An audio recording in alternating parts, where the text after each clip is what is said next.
बिस्मिल्लाहिर्रहमानिर्रहीम। अस्सलाम वालेकुम। एफबी किचन एड में वेलकम। आज मैं आपके साथ दाल और आलू के कबाब की रेसिपी लेके आई हूँ। आज हम बनाएंगे दाल और आलू के कबाब। आपने बहुत से कबाब खाए होंगे पर आपने ये वाले कबाब नहीं खाए होंगे। आप इस रेसिपी को जरूर बनाइएगा। मैं आपके साथ ये रेसिपी शेयर करती हूँ। चले हम बनाना स्टार्ट करते हैं दाल और आलू के कबाब। हाफ केजी हमने दाल ली थी, इसे घंटा मैंने पहले भिगो लिया था। ये हमने 5 आलू लिए हैं मीडियम साइज के। मैंने इसकी गुलाई में कटिंग कर ली है। एक मीडियम प्याज लिया है, थोड़ा सा हरा धनिया लिया है और जो इसमें स्पाइस जाएंगे वो ये है, थोड़ी सी 3 हरी मिर्चें हैं, थोड़ी हल्दी है, 1 टीस्पून काली मिर्च है, 1 टीस्पून भुना और कुटा हुआ जीरा है।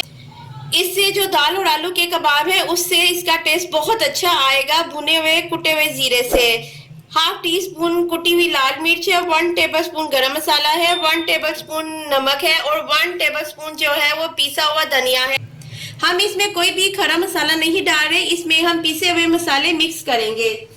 चलें बनाना स्टार्ट करते हैं दाल और आलू के कबाब। मैंने ये कढ़ाई लिया, आप चाहे तो इसे प्रेशर में भी बना सकते हैं। प्रेशर में इसे 15 मिनट लगेंगे। मैं इसे कढ़ाई में बना रही हूँ। अब इसमें आलू मिक्स करेंगे, प्याज, हरी मिर्चें, हल्दी, कुटी हुई लाल मिर्च, काली मिर्च, भुना कुटा हुआ जीरा, नमक, गरम मसाला और पिसा हुआ धनिया। और इसमें हम 3 गिलास पानी शामिल करके इसे 20 से 25 मिनट के लिए रख देंगे। अगर आप प्रेशर में बनाएंगे तो वो 15 मिनट के लिए आप उसे रख लें। इसे आप एक दफा मिक्स कर लें और इसे हम मीडियम फ्लेम पे रख देंगे 20 से 25 मिनट के लिए। इसे 25 मिनट हो गए थे रखे हुए। अब हम चेक कर लेते हैं ये कितना पक गया है। ये देखिए इसका पानी भी ड्राई हो गया है और जो हमारी दाल है वो भी पक गई है। थोड़ा सा इसमें हल्का सा पानी है, इसको भी हम ड्राई कर लेते हैं। अब इसका पानी जो है वो ड्राई हो गया है। अब इसे निकाल के इसे ठंडा करके आप चॉपर में भी इसे कर सकते हैं। मैं इसको ऐसे ही जो है इसको पीस रही हूँ।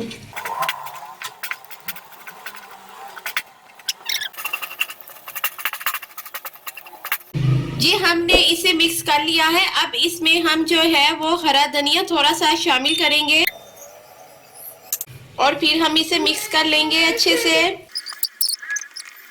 ये जो हमारी टिक्कियां हैं वो तैयार हो गई हैं। अब हम इन्हें फ्राई कर लेते हैं। ऑयल जो है वो गर्म हो गया है। अब जो टिक्कियां हैं हम वो फ्राई कर लेते हैं।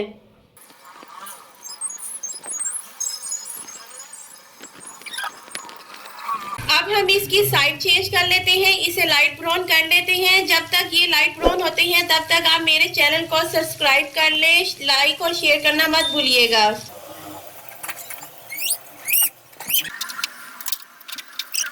हमारी जो दाल आलू की टिक्कियां हैं वो रेडी हो गई हैं। अब इसको हम डिश आउट कर लेते हैं। ये हमारे दाल आलू की जो टिक्कियां हैं वो तैयार हो गई हैं। आप भी इसी तरह अपने घर में दाल आलू की टिक्कियां बनाएं। मेरे चैनल को लाइक और शेयर करना मत भूलिएगा। Take care and bye.